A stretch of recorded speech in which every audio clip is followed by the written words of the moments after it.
Hello, boys and girls. Welcome to Tuesday.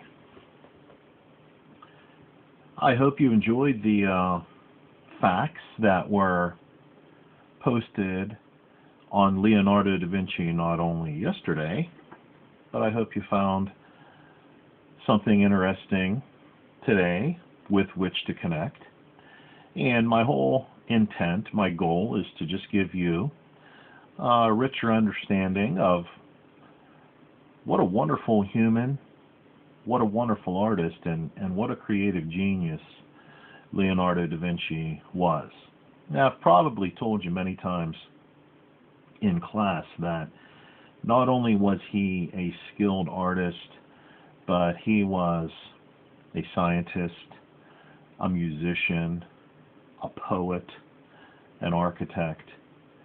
I mean, the list of his jobs and his resume is just unparalleled, unmatched, and he's known as one of the greatest geniuses that the world has ever known. So I hope you get to know him a little bit better, and I hope you're enjoying the portrait that we are working on.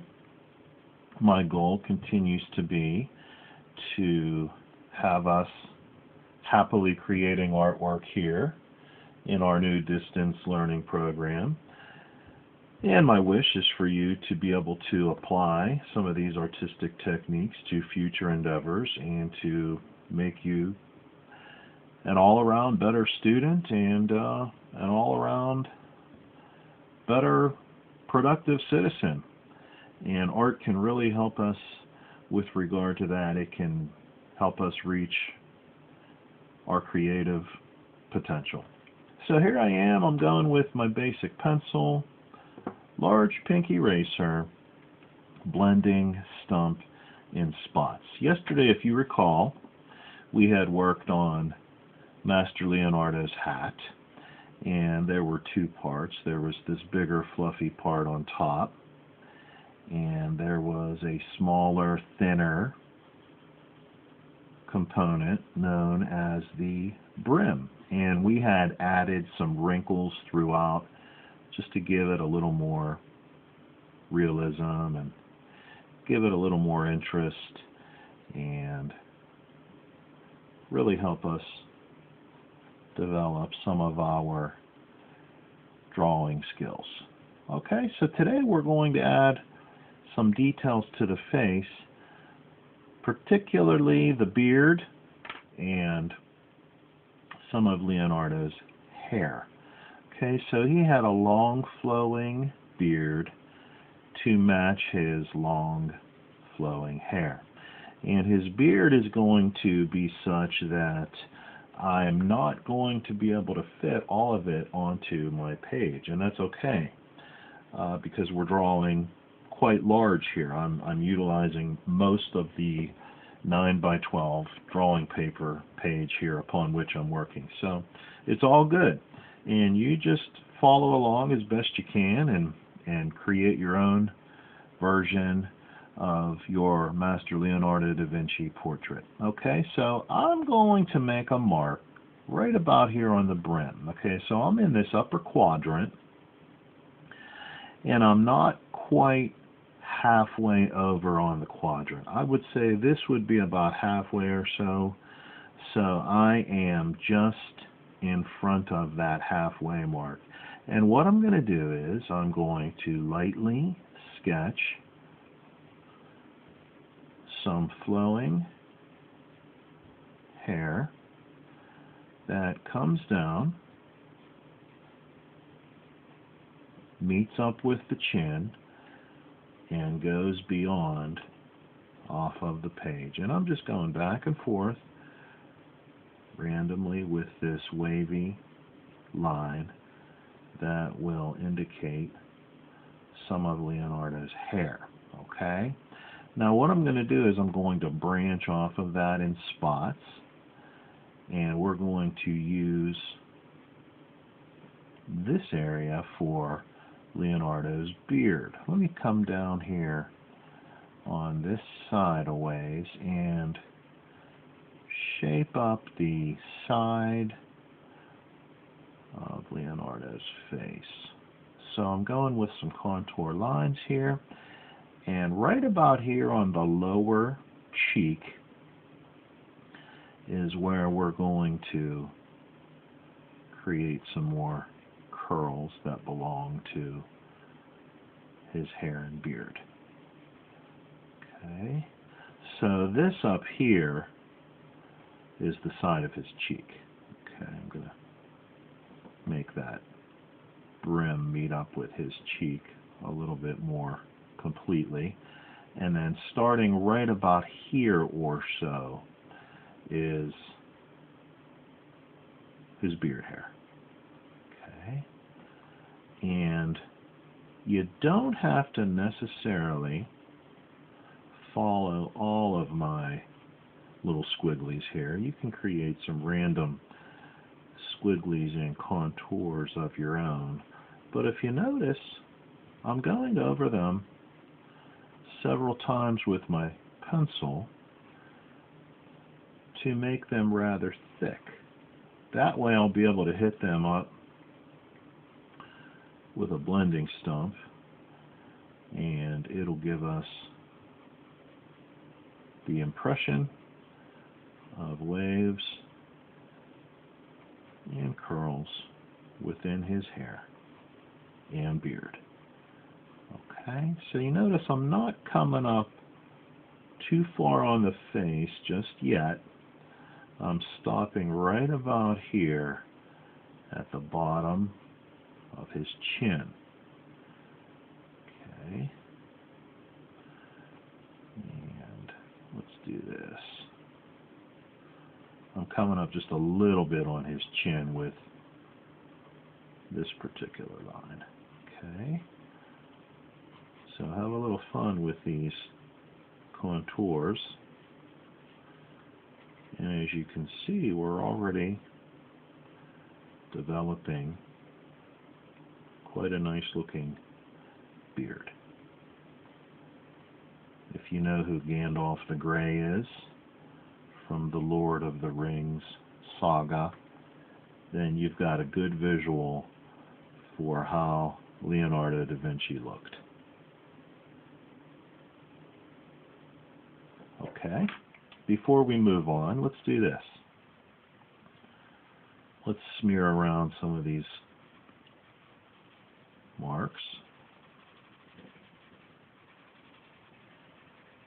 to give us a nice contrast between the darks and lights within the beard hair itself.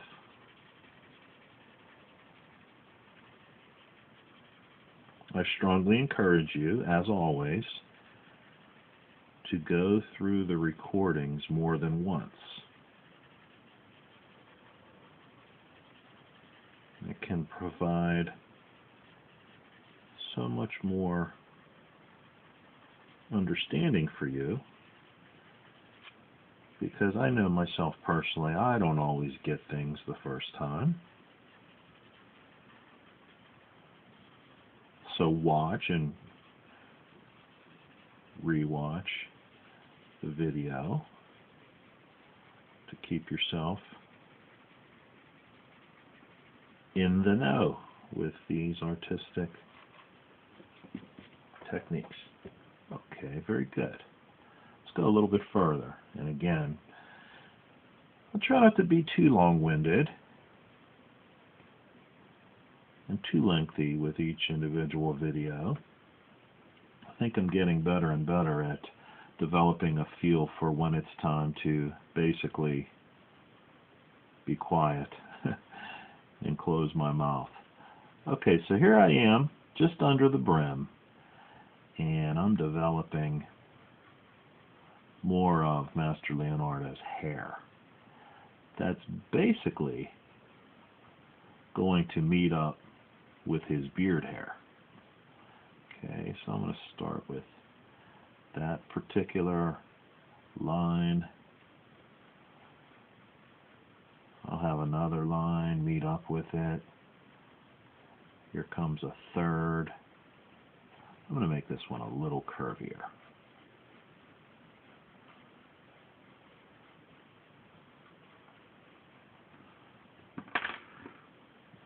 if you remember when we were doing portraiture in the room, we had talked about 3 different values within the hair itself.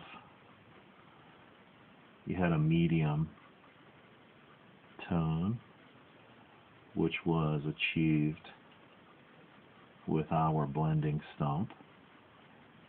And then we put in super darks, called the lowlights. And we put in very, very light areas called the highlights. So here I am putting in the darks to be able to distinguish them from the lights. Let's go ahead and smear and smudge some of these lines.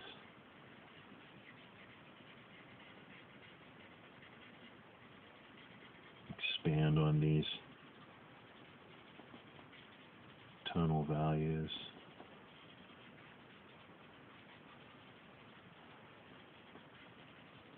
And continue to make our portrait better and better with each new pencil mark. In and around the face here, getting a little darker because being that his head is turned to the side, there's going to be a cast shadow here between the contour of his face and some of those locks of hair. Alright, let's do the other side here. So way over here on the corner of the brim, we're going to bump out another wavy curl.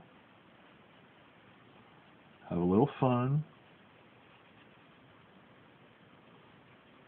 Experiment with your lines. And I'm going to kind of flare this one out at the bottom to where it leaves the page. And coming from underneath again is another contour line representing a wave or a curl, and it meets up with that first one. Here comes yet another. This one's going to go a little further down, and it's going to link up with that original line towards the bottom. Back and forth I go with my pencil, creating more graphite on the paper with which I can smear out those dark areas. I'm going to do one last contour line here, and this one's going to have a mind of its own and just stay by itself until it runs off of the page. Okay. I'll get a little darker up here because the hat will cast some shadow onto the hair and the face as well. Okay, before I blend out these new curls of hair, I'm going to eliminate that original oval just on this one side because the hair will have covered it.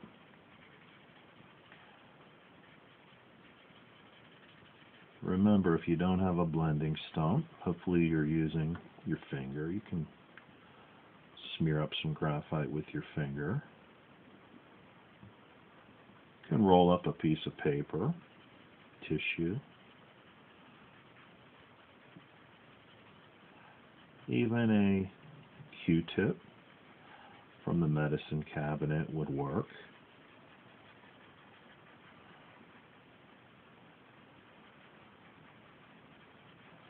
I've even blended graphite with a lollipop stick, if you can believe it. I did was I took that lollipop stick and put it into one of those hand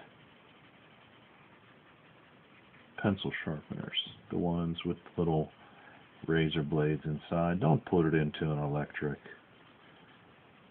pencil sharpener. That'll probably mess up your sharpener. Wouldn't be a good idea. But whatever little thing you can blend with, you go for it.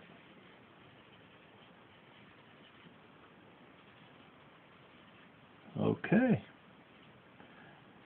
I've reached my stopping point for now. We'll come back tomorrow and add some more detail to this evolving portrait of the great master Leonardo da Vinci. Continue to enjoy the facts. Continue to practice your drawing.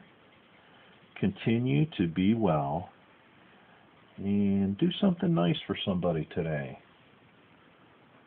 Volunteer to do a chore for mom or dad.